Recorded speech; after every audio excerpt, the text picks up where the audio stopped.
Hola, mi nombre es Alejandro Gaviria, soy docente de pregrado y posgrado en diferentes universidades, así como abogado litigante.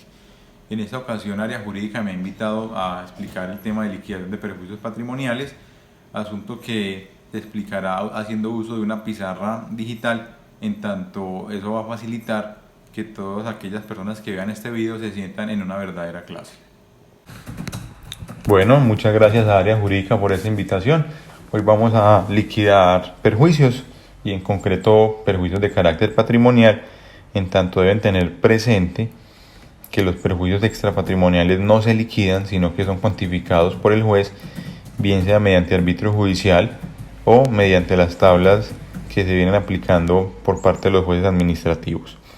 Antes de entrar propiamente en materia, debemos tener presente que existen a lo largo de toda la liquidación algunos elementos que es indispensable clarificar antes de desarrollar las fórmulas. Y el primero de esos criterios es el tiempo. El tiempo va a responder a la pregunta de cuánto duró o cuánto va a durar el perjuicio. Y en nuestra fórmula va a estar representado por la letra N. Nuestra unidad temporal es el mes. ¿Cierto? Entonces debemos diferenciar la clase de perjuicio para saber cómo obtener el tiempo. Si estamos frente a un perjuicio de carácter futuro y frente a una afectación permanente, el tiempo va a ser la vida probable o la expectativa de vida.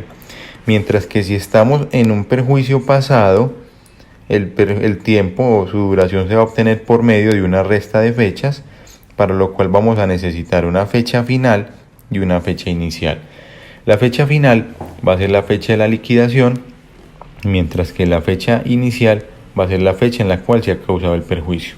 Vamos a suponer, por ejemplo, entonces que debemos liquidar al 28 de abril, al 28 de abril de 2020, un evento dañoso que ocurrió en el 30 de marzo de 2019.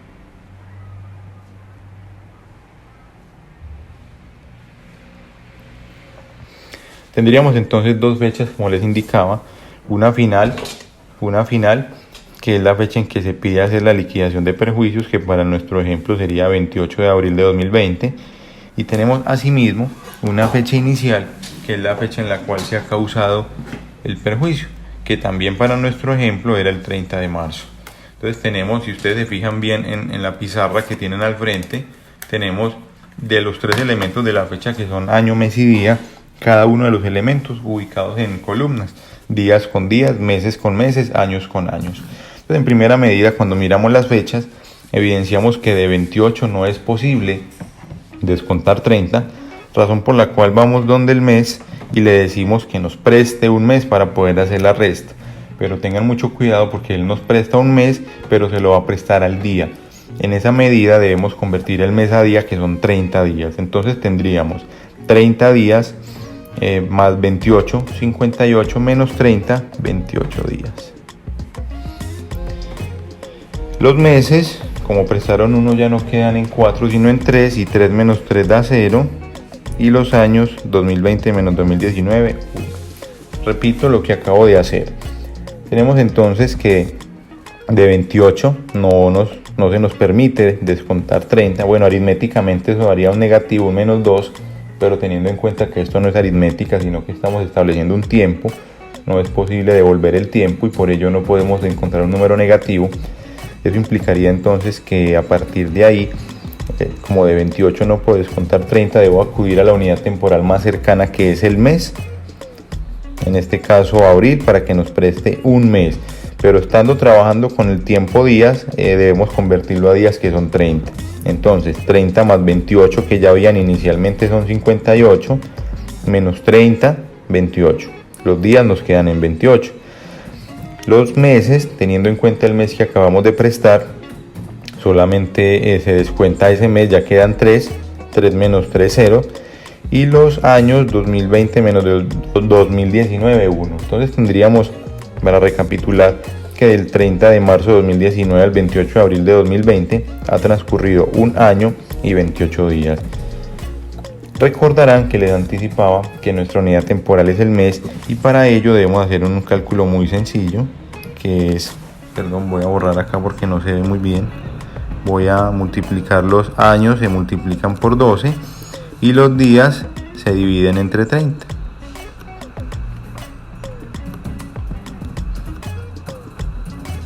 Y entonces al hacer ese cálculo evidenciamos que los años dan 12 y que los días dan .93. Tendríamos entonces que en total y en nuestra unidad temporal han transcurrido desde el 30 de marzo de 2019 hasta el 28 de abril de 2020 12.93 meses. Bueno, entonces si tenemos ya clara pues esta resta de fechas, cómo funciona, lo segundo es que tal y como les estaba indicando ahorita, tratándose de un perjuicio futuro y de carácter permanente, es indispensable que hagamos uso de las tablas de vida probable o de expectativa de vida. En este momento, en pleno 2020, seguimos utilizando la resolución 1555 de 2010 de la Superfinanciera. Hago una precisión y es frente a la resolución 02 de 2014, que aunque es más reciente, no la utilizamos en tanto esta tiene una destinación especial que son los BEPS. En esa medida, como está limitada a los BEPS, no la podemos usar para la liquidación de perjuicios. En tanto acá usamos en la tabla de rentistas de capital y en esa medida entonces, repito, usamos la resolución 1555 de 2010. En esta resolución debemos diferenciar hombres y mujeres, en tanto las mujeres tienen mayor vida probable que los hombres. Esto se debe a dos razones básicamente: uno, aspectos biológicos del cuerpo de la mujer, y dos, aspectos sociales. Las mujeres por naturaleza suelen ser más cautas, más prudentes que los hombres, y en esa medida estarían llamadas a durar más. Y si uno se pone a mirar la historia, así ha sido siempre. Más allá de la discusión machista, feminista, recuerden cuando los pueblos estaban formándose, la mujer se quedaba en la casa recolectando, sembrando, y el hombre iba a cazar. Cuando salía a cazar obviamente tenía mayor probabilidad de fallecer. Entonces se sigue, no porque ya las mujeres no lo hagan, sino que por definición o por naturaleza las mujeres son más cautelosas. Si ustedes ven en la realidad y están, poner ahí en una fiesta y hay una pelea, las mujeres inmediatamente tienden a protegerse y dicen vámonos de acá, y los hombres suelen decir qué rico pelea, vamos a gritar pelea. Entonces en esa medida, repito, es importante, más allá de la discusión feminista o machista, las mujeres están llamadas a durar más o menos aproximadamente 5 años más, y en esa medida es fundamental identificar si nuestra víctima era un hombre o era una mujer. Entonces les había dicho que teníamos varios elementos que debíamos tener en consideración antes de entrar propiamente en materia de liquidación de perjuicios. El primero fue el tiempo, que acabamos de ver, y el segundo son los intereses. En nuestra fórmula va a estar representado por la letra I. El interés que se utiliza en materia indemnizatoria es el interés civil, que corresponde al 6% anual. Significa eso que al año máximo podremos cobrar a título de intereses el 6%. Ese interés civil también históricamente se ha denominado interés puro o lucrativo, y eso tiene una razón precisamente de expedición de código, y es que cuando se expide nuestro código civil, la inflación no existía, o de existir pues no era mayormente analizada, y por eso ese interés civil consiste única y exclusivamente en la utilidad puro o lucrativo que reporta el capital, y en esa medida ese interés no comprende inflación, y esa es la razón por la cual, vamos a ver más adelante, es perfectamente posible acumularlo con la actualización del dinero en el tiempo. Eso significa que la víctima, además de obtener una suma actualizada, va a poder cobrarle intereses, pero solo los intereses civiles. Aquí paréntesis, si uno hace el paralelo frente a los intereses de carácter comercial, debe tener presente que en estos el interés es compuesto o complejo, y en esa medida los intereses comerciales no son compatibles con la indexación. En cambio, este interés civil, que recuerden se llama también interés puro o lucrativo, en razón de comprender única y exclusivamente la utilidad, es perfectamente posible por aparte o acumularlo con la indexación, que no es nada diferente a la actualización del dinero en el tiempo. Tal y como les venía diciendo, ese interés civil, que es el interés puro o lucrativo, del 6% anual, y en base a que nuestro tiempo es mensual, es necesario que lo convirtamos a una tasa mensual. La razón, repito, es que nuestro tiempo está establecido en términos de meses, y eso nos lleva entonces a fijar una tasa mensual que desde ya les voy a anticipar equivale al 0.4867%. Aquí una precisión. Hace algunos años era necesario diferenciar si estábamos hablando de un órgano de cierre de la contenciosa administrativa, Consejo de Estado, o de un órgano de cierre de la ordinaria, Corte Suprema. La razón era que la Corte Suprema tenía una línea que era más o menos clara, que hacían un simple cálculo aritmético, 6% dividido 12, y en esa medida utilizaban una tasa en la Corte Suprema del 0.5% mensual. Porque, repito, el cálculo era muy sencillo, era 6 dividido 12, en tanto 12 meses tiene el año, y para cada mes usaban una tasa del 0.5. El Consejo de Estado había hecho un análisis más técnico. El Consejo de Estado tenía claro que se trataba de un interés efectivo anual, que en esa medida no bastaba con hacer la simple división, sino que había que hacer una fórmula que los financieros tienen establecida para la conversión de intereses de efectivo anual a nominal, fórmula que no es del caso de desarrollar en este curso básico de liquidación de perjuicios, porque es más un cálculo financiero actuarial que no va a influir en gran medida por una simple razón. Como el interés que se usa en materia indemnizatoria es el interés civil, que es del 6% anual, y siempre va a ser el mismo, porque de esa forma se consagró en el Código Civil. Entonces, para nosotros en materia indemnizatoria va a ser suficiente con tener muy presente este valor 0.4867, en tanto mientras el Código Civil no se modifique, lo vamos a seguir utilizando. Les decía ahorita entonces, como para no dejar el tema suelto, que hace algunos años era necesario diferenciar si era Corte Suprema o Consejo de Estado, es decir, la mal llamada jurisdicción ordinaria o la mal llamada jurisdicción contenciosa administrativa, en tanto según la entidad era la tasa de interés. Desde hace algunos años, más o menos 2 o 3 años, ya esa línea no es tan clara al interior de la Corte Suprema. Hemos visto algunos pronunciamientos bastante particulares, bastante exóticos, bastante complejos, bastante llamativos, y en todo el tema de la responsabilidad civil, y no podríamos dejar de lado la liquidación. Significa eso que ya en algunas sentencias, tengo en este momento más o menos de referente 2 o 3, la verdad no las conozco todas y no sé si habrán más, pero tengo presente 2 o 3 en donde ya se ha hecho uso de la tasa del interés mensual igual a la del Consejo de Estado, 0.4867%, y en esa medida entonces, para concluir este apartado, debemos tener presente entonces que en materia indemnizatoria, en tanto el interés es del 6% anual por ser el interés civil, que también se llama puro lucrativo, siempre, y digo siempre, a menos que haya alguna reforma legislativa, porque por ahora el código no está consagrado en esos términos, siempre va a ser el 0.4867%.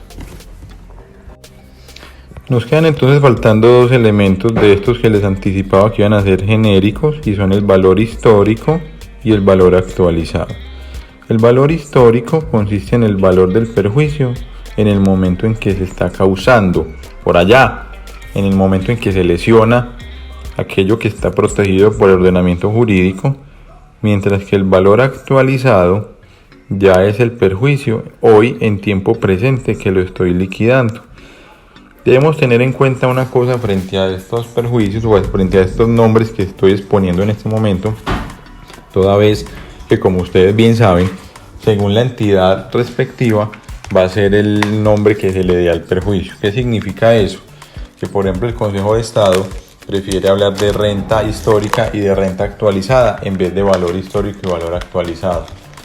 Eso realmente no tiene ninguna trascendencia, entonces acá es irrelevante si ustedes prefieren optar en vez de VH como valor histórico por RH, que sería renta histórica, y en vez de VA valor actualizado reemplazarlo por RA renta actualizada. Repito, lo que realmente importa es lo que hay en el fondo de la figura, más allá de la denominación que se le otorgue a esta. Teniendo entonces claridad sobre estos 4 elementos que acabamos de explicar, que repito, su importancia radica es que son una constante a lo largo de toda la liquidación de perjuicios, que son tiempo, interés, valor actualizado y valor histórico, podemos empezar a liquidar. Y realmente tenemos 4 fórmulas, pese a ello voy a explicar 5. La primera con la que voy a empezar es la fórmula de indexación, que si bien no es propiamente una fórmula indemnizatoria, sí es una fórmula que nos ayuda a actualizar el dinero en el tiempo, lo cual va a ser necesario a lo largo de toda la liquidación. Para indexar entonces tenemos la siguiente fórmula. Miren ya cómo empiezan a aparecer nuestras variables.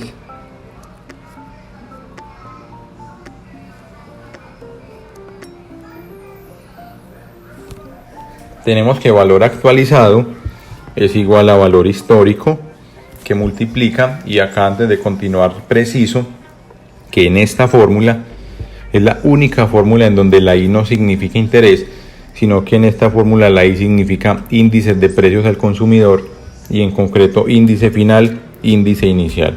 Siendo el índice final el índice que estaba vigente al momento de la liquidación de perjuicios, mientras que el índice inicial es el índice vigente al momento en el cual se causó el perjuicio. Entonces repito, el índice final es el que va a estar vigente al momento de liquidar el perjuicio, mientras que el inicial es el que está vigente al momento de causarse el perjuicio.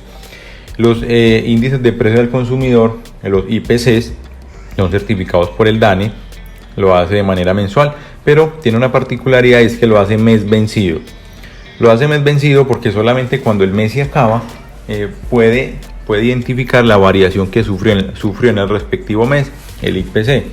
Entonces, por ejemplo, en abril certifica el IPC de marzo, en mayo certifica el IPC de abril, y en esa medida siempre el índice va a estar desactualizado. Por eso es que muchas veces los jueces acostumbran poner unas palabras en su sentencia en donde indican: se condena a 20 millones, suma que deberá actualizarse hasta el momento efectivo del pago, toda vez que puede, aparte de que la sentencia sale desactualizada, porque recuerden, el DANE lo certifica mes vencido. Entonces, si yo fuera juez y hoy fuera a proferir una sentencia, ya habría un mes desactualizado el dinero. Entonces, en esa medida los jueces, algunos acostumbran poner, digamos, esa comillas, formulita mágica en donde dice: la actualización debe hacerse hasta el momento efectivo del pago. Entonces, el DANE, ustedes en la página del DANE pueden encontrar esos índices. Vamos a hacer un ejemplo acá para que veamos pues cómo operaría la fórmula. Obviamente, como son ejemplos, el valor que les voy a dar es inventado, aunque los índices que voy a tomar como referente sí son los índices reales en este momento. Entonces vamos a suponer que debemos actualizar 3 millones de pesos desde el 1 de febrero de 2019 hasta hoy. Hasta hoy, pese a que estamos en abril de 2020, recuerden que les decía que solamente tenemos índices hasta marzo de 2020, y en esa medida tenemos entonces que el índice vigente para el mes de marzo de 2020 es 105.53 y que el índice vigente para febrero de 2019 es 101.18. Entonces nuestra fórmula quedaría así.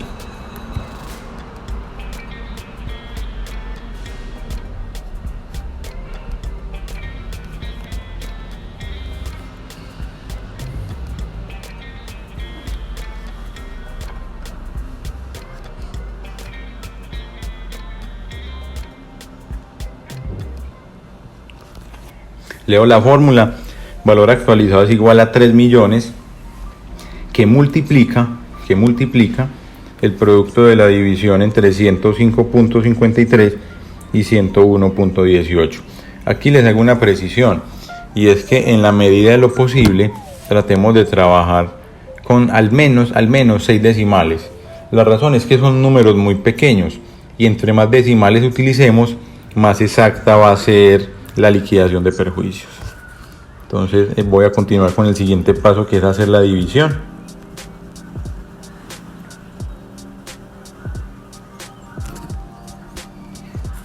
El resultado de la división nos da 1.042992. Repito, la división entre 105.53 y 101.18 nos da 1.042992. Hago énfasis en el punto porque es fundamental marcar los decimales. Si los decimales no se marcan, vamos a encontrar un error en el desarrollo del ejercicio. La suma nos daría astronómica. Estaríamos multiplicando 3 millones por 1 millón. En esa medida, repito, la suma sería muy alta. Entonces en la medida de lo posible no. Es indispensable, es fundamental marcar decimales. Y ya lo último que faltaría entonces sería hacer la multiplicación para que terminemos nuestro ejemplo de indexación. Y al hacer la multiplicación tenemos que eso equivale a 3.128.978. Repito entonces, 3 millones desde el 1 de febrero de 2019 a 31 de marzo de 2020 equivalen a 3.128.978. Es normal que se presenten pequeñas variaciones en tanto cada calculadora, cada software interno de esa calculadora que ustedes usan hace aproximaciones internas diferentes.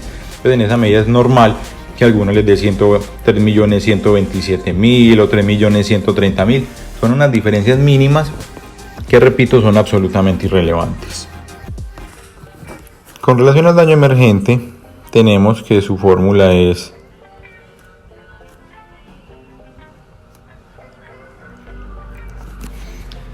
igual al valor actualizado que multiplica el producto de 1 más el interés elevado o potenciado al tiempo.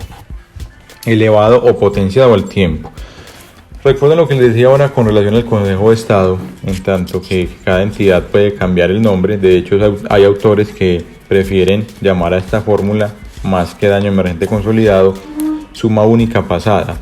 Estamos hablando de lo mismo, no hay ningún problema. Lo que pasa es que ellos, cuando le otorgan ese nombre, consideran que el nombre es más amplio, más genérico, porque comprende cualquier perjuicio, sea daño emergente o sea lucro cesante, que haya ocurrido con antelación. Pero al final de las fórmulas yo les hago unas precisiones que nos permiten perfectamente llegar al mismo resultado. Entonces, en esa medida pensaría yo que puede ser más fácil para los estudiantes, sobre todo para los estudiantes, ubicarlo de una vez o identificar cada fórmula a un perjuicio, porque se les facilita su liquidación, salvo una advertencia que les hago al final, pero por lo demás no pasa absolutamente nada. Entonces vamos a hacer algo, vamos a hacer un supuesto de esta liquidación, reciclando información que hayamos venido trabajando con antelación. Si ustedes recuerdan, al comienzo, cuando hicimos una resta de fechas, el tiempo nos arrojó un tiempo en meses de 12.93 meses, y acabamos de hacer una indexación en donde convertimos 3 millones en 3.128.000. Entonces vamos a reciclar esa fórmula para que veamos en la práctica cómo sería.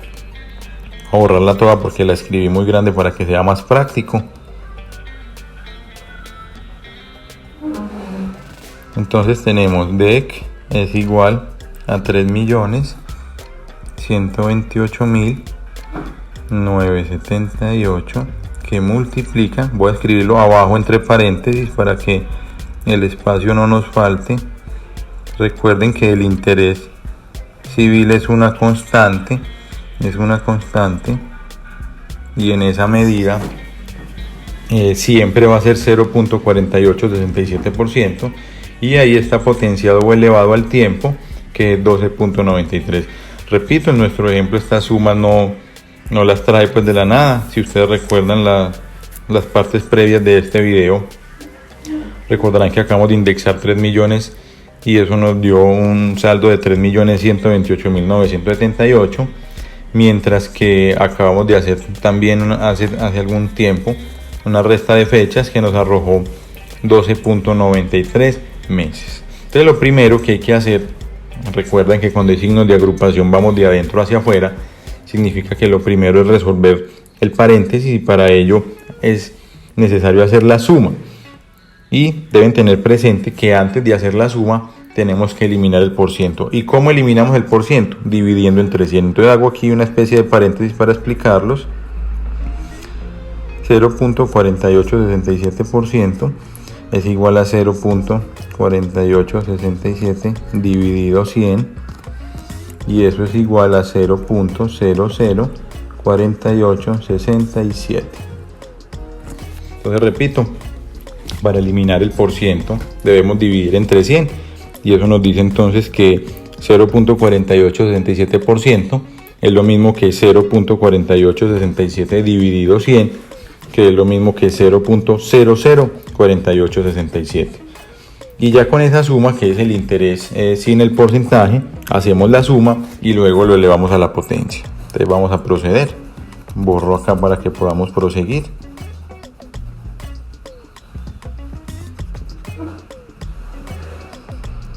Lo único que voy a hacer acá de diferente en este momento es escribir ya el interés pero sin el %.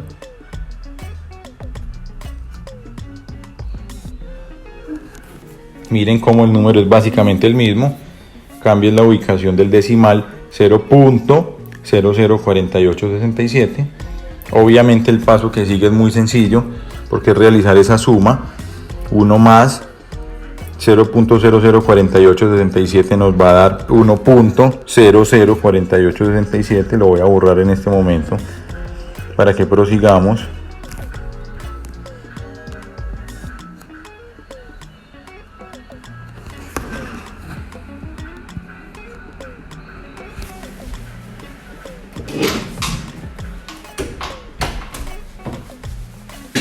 Miren cómo la diferencia es que ya la suma no está, porque ya la realicé, 1.004867.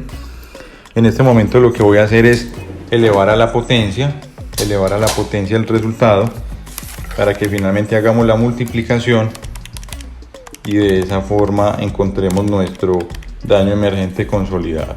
Entonces recuerden que les había dicho que debemos utilizar al menos 6 decimales.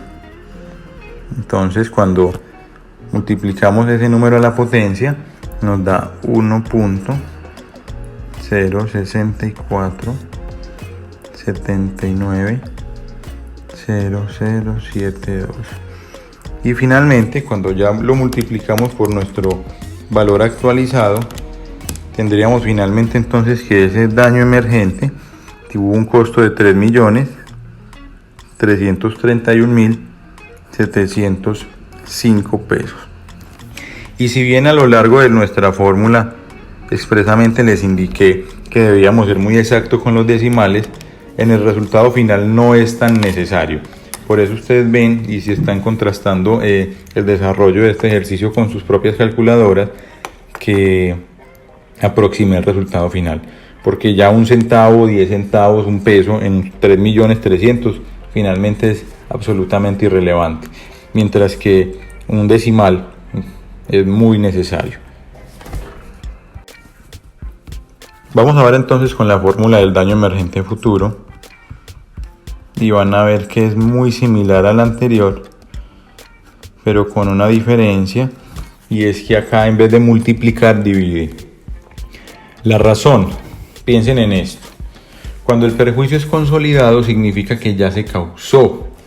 Cuando el perjuicio es futuro significa que no se ha causado, pero sabemos, al menos en un grado de virtualidad o de una probabilidad muy alta, que se va a causar. Entonces cuando el perjuicio ya se causó, lo que hacemos es adicionarle intereses a ese daño emergente, en tanto se presume que el dinero es productivo, y si el dinero ya salió de mi bolsillo como víctima, si no me lo hubiera gastado, ese dinero me hubiera producido intereses, y esa adición, repito, se hace multiplicando, que fue lo que vimos en la fórmula anterior. Valor actualizado por 1 más el interés elevado al tiempo.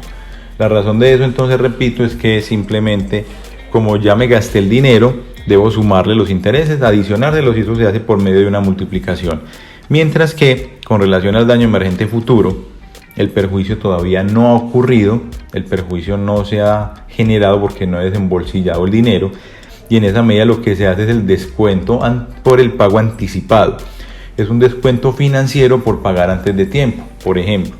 Y ya olvidándonos de materia indemnizatoria, si usted acude a un crédito bancario y usted paga, le liquidan el crédito por todo el año o por el tiempo que lo haya pedido, pero si usted paga antes del tiempo establecido, es necesario reliquidar ese crédito y se le van a reducir unos intereses por pagar antes de tiempo.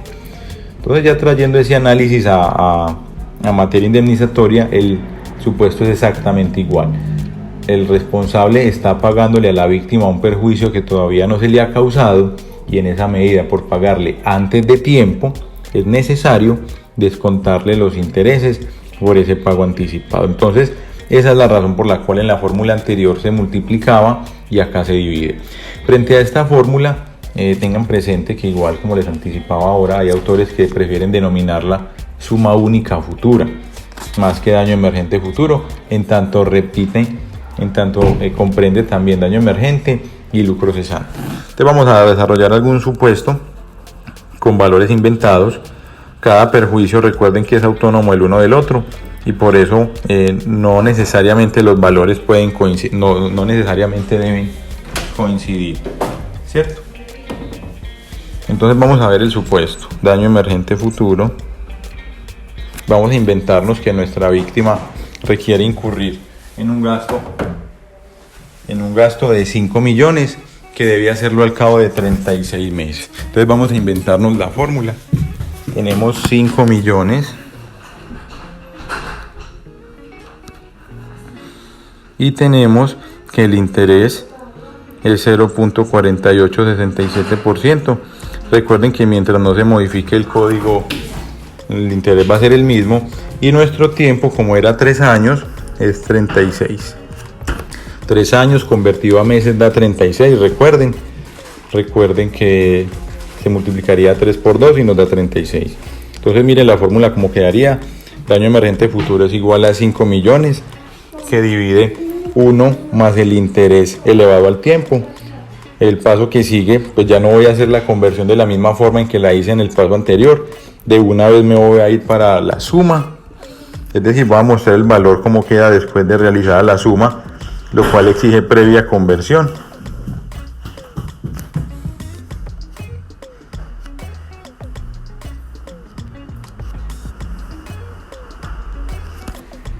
Miren que queda 1.004867 elevado a la 36. El paso que sigue es ya elevar a la potencia. Entonces tenemos que 1.004867 elevado nos da 1.1909925. 5 millones dividido 1.1909925 es el paso que nos falta para que hallemos el valor de nuestro daño emergente futuro. Van a ver que la suma es inferior a 5. La razón es simple lógica, lo que les decía ahora. A esos 5 millones debemos descontarle los intereses por el pago anticipado, y tenemos entonces que ese daño emergente futuro de 5 millones dentro de 3 años a hoy equivaldría a 4.198.180. Bueno, continuamos ahora con la fórmula de lucro cesante consolidado. Según como les he venido indicando para los eventos anteriores, deben tener presente que hay un sector de la doctrina que opta por llamar a esta fórmula suma periódica pasada. Recuerden que siempre que veamos una I en nuestras fórmulas, estaremos ya en presencia de lo que denominamos como el interés puro lucrativo, que es el interés civil, que siempre, mientras no se reforme el código, va a ser 0.4867%. Precisiones frente a esta fórmula. Lo primero es que tratándose del valor actualizado, debemos diferenciar si la persona estaba vinculada a una empresa, es decir, había una relación laboral de por medio, o si por el contrario los ingresos los obtenía de manera independiente. ¿Por qué es relevante esta información? Porque si había de por medio una relación laboral, a esos ingresos que percibe la persona debemos incrementarle un 25% por concepto de factor prestacional o de prestaciones sociales. En esa medida, si el ingreso, repito, provenía de una relación laboral, es indispensable aumentarle las prestaciones sociales, que a falta de alguna manifestación expresa se presumirán en el 25%. De otro lado, también debemos precisar que si fallece nuestra víctima directa fallece, solo en ese momento podrán las víctimas indirectas cobrar el lucro cesante, a menos, y ya son situaciones muy particulares, que entre ellas hubiese algún tipo, no hubiese dependencia económica. Por ejemplo, y el caso que siempre se pone en la doctrina es el empresario que obtenía buenos ingresos por los conocimientos que tenía su trabajador, y en esa medida, si el trabajador no pudo seguir desempeñando la labor y el empresario ve disminuidos sus ingresos, puede también cobrar el lucro cesante, aunque no dependía económicamente de él, pero sí obtenía sus ingresos por su actividad. En los demás eventos, solamente las víctimas indirectas podrán cobrar lucro cesante en la medida que fallezca nuestra víctima directa. Una vez fallece nuestra víctima directa, a los ingresos hay que descontarle lo que la víctima destinaba a su propia manutención, lo que se conoce como gastos personales, y ese valor dependerá de cuántas víctimas indirectas dependían de nuestra víctima directa. Es decir, si solamente había una víctima indirecta que dependía de la directa, por ejemplo, era una persona casada, no tenían hijos y ambos vivían con el salario de la víctima directa, los gastos personales en ese evento, debido a que solamente hay una víctima indirecta, se presumen en el 50%. Miren que en el evento planteado, la ficción es que de ese ingreso viven ambas personas y en esa medida cada uno se gasta un 50%.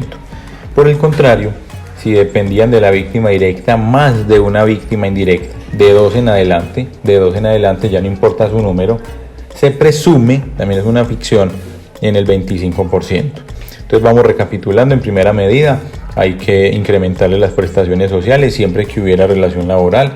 En segunda medida, hay que descontarle los gastos personales que dependen del número de víctimas indirectas que hubiese manutención. Si era solo una, se presumen en el 50%, y si era más de una, se presumen en el 25%. Por último, cada víctima indirecta que pretenda cobrar ese lucro cesante deberá probar cuánto le daba o cuánto recibía de manos de la víctima directa, a menos que hubiese alguna presunción que se presenta en el caso de los cónyuges, compañeros permanentes e hijos. Es decir, se presume que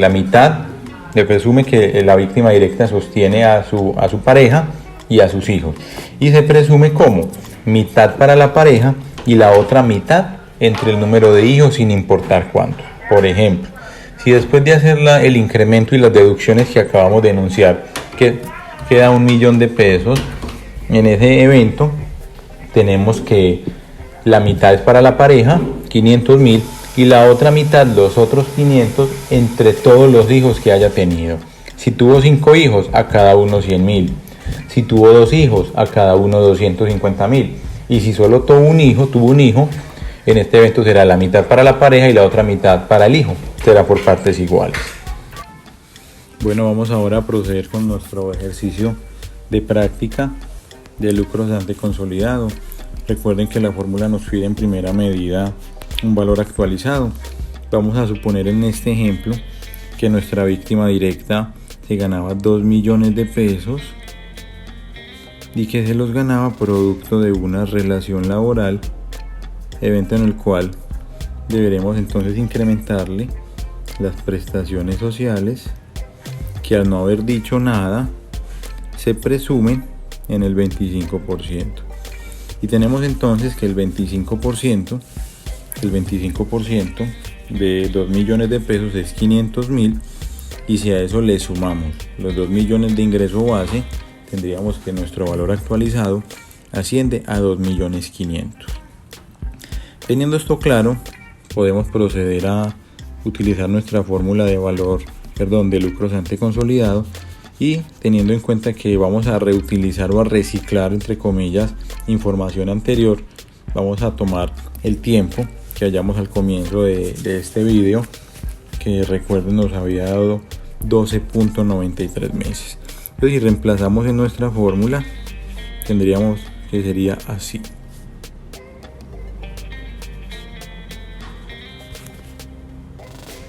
Voy a hacer algo por cuestiones de espacio. Ya ustedes mirarán si les queda claro acá. No, efectivamente no me va a caber acá. Cada vez que estoy trabajando desde una pantalla muy pequeña. Entonces ahí pongo el por, pero voy a escribir acá abajo, aquí abajo, la parte adicional del paréntesis.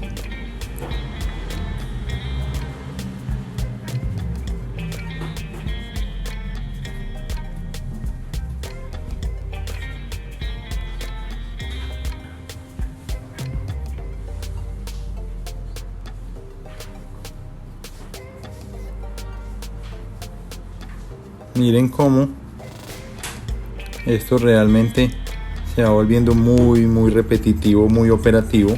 Tenemos lucro cesante consolidado, es igual a 2.500.000, que recuerden sale de obtener el ingreso, 2 millones más el 25%, 500.000, que multiplica 1 más el interés. Recuerden nuevamente, mientras el código no se modifique, va a ser 0.4867%. El tiempo que lo reciclamos de la primera resta de tiempo que hicimos, 12.93, eso menos 1, y eso dividido nuevamente el interés, 0.4867%. Lo primero entonces, y en el orden del procedimiento, sería eliminar el porciento, hacer la suma, elevar a la potencia, restar el 1, dividir y por último multiplicar. Entonces vamos a empezar en orden. Voy a ir borrando la parte de acá. Simplemente de una vez voy a hacer el paso de la conversión y de la suma en el numerador, mientras que en el denominador de una vez hago la conversión. Entonces empecemos.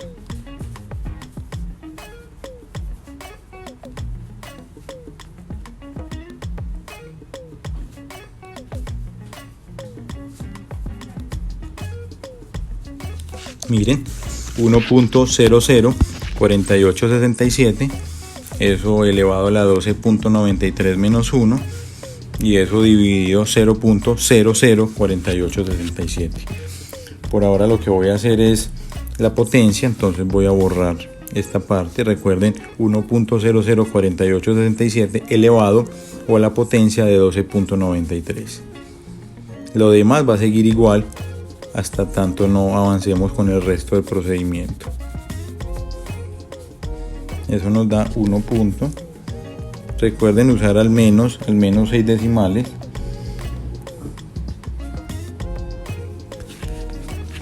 .004867 elevado a la 12.93 nos da 1.064790. El paso que seguiría, pues ya es muy obvio, es hacer la resta. Y si yo a 1.06 le descuento 1, nos va a quedar 0.064790. Ya vamos acercándonos al final de este ejemplo. Ya lo que resta es dividir los dos valores y finalmente multiplicar. Entonces ahora sí, borro todo acá y ya voy a escribir arriba el valor que me da este factor para poder proceder a la multiplicación. Tenemos que eso nos da 13.31 21 17. Repito, cuando hacemos esa división, el valor que nos da es 13.31 21 17, y finalmente podríamos decir entonces que nuestro lucro cesante consolidado equivale o asciende mejor a 33.280.000 291. Ese es el lucro cesante que cobra una víctima directa durante un periodo de 12.93 meses, percibiendo un ingreso de 2 millones de pesos producto de una relación laboral, en tanto se incrementan las prestaciones. Bueno, vamos llegando ya al final. Nos queda únicamente la fórmula del lucro cesante futuro.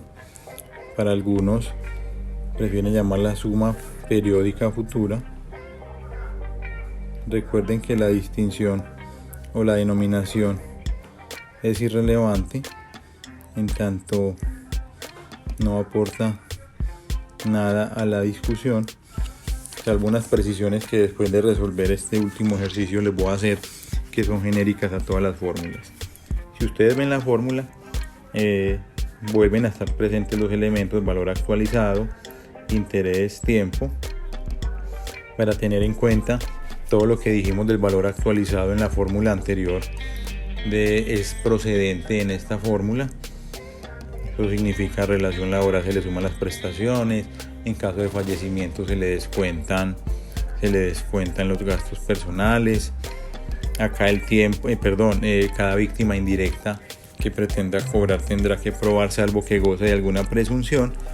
Y acá el tiempo estará dado en términos, normalmente tratándose de lucro cesante futuro, de vida probable, para lo cual, repito, debemos remitirnos a la resolución 1555 de 2010. Entonces vamos a reciclar una información que fue la que usamos en el lucro cesante consolidado de los 2 millones más las prestaciones sociales del 25%. Nos faltaría hacer una breve mención al tiempo, que lo vamos a desarrollar de una vez. Cuando buscamos en la tabla de vida probable, en nuestro ejemplo vamos a tomar un hombre que tendría 36 años, que cuando miramos en la tabla de vida probable nos dicen que la vida probable serían 44.6 años, que la debemos multiplicar por 12. Se multiplica por 12 para convertirla a meses, y tenemos entonces que un hombre de 36 años tendría hoy una vida probable de 44.6 años, que en meses equivaldría a 535.2.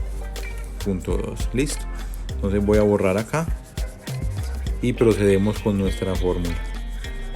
Voy a hacer lo mismo que he venido haciendo en las fórmulas anteriores, y es que escribo en una parte el valor actualizado y abajo escribo el resto por netas cuestiones de espacio. Entonces tenemos lucro cesante futuro es igual a 2.500.000 que multiplica, y empecemos acá entonces borremos acá que me equivoqué, con el desarrollo del resto de la fórmula.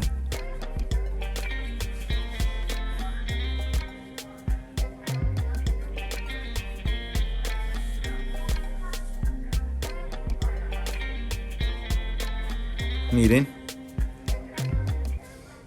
que la fórmula es muy similar, y miren que en el numerador y en el denominador se repite lo que está entre paréntesis.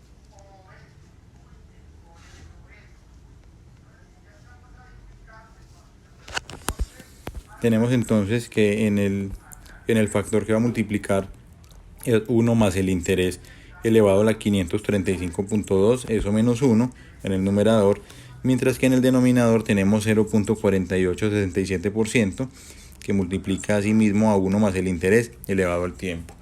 Nuevamente voy a pasar inmediatamente al paso de la suma para eliminar esos porcientos, y de hecho voy a llegar de una vez al paso de resolver la potencia. Para que nos obviemos ese paso que ya ha sido tan repetitivo a lo largo de todo este desarrollo. Entonces voy a ir borrando por acá lo que debo reemplazar. Recuerden que simplemente el número de la potencia es 1.004867. Acá sí voy a borrar todo para poder hacer la conversión, para que les quede mucho más claro y unifiquemos la expresión, porque así la hemos utilizado a lo largo del desarrollo del ejercicio. Entonces tenemos que 1.004867 elevado a la 535.2 nos da un valor de 13.13 4, 35, 58. Y aquí abajo,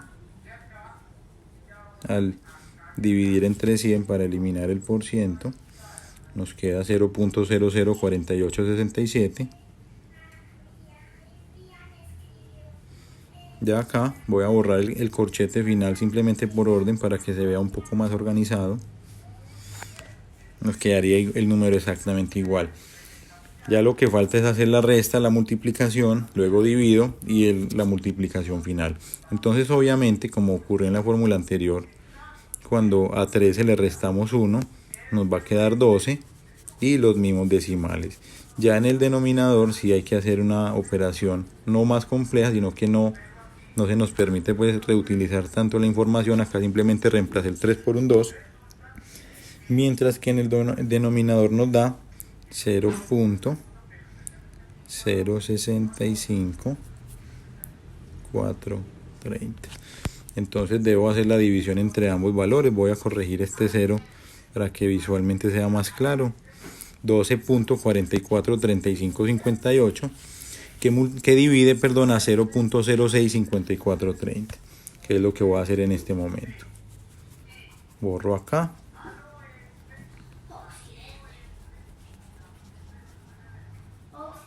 Al hacer la división, el valor que me da es 190.1816.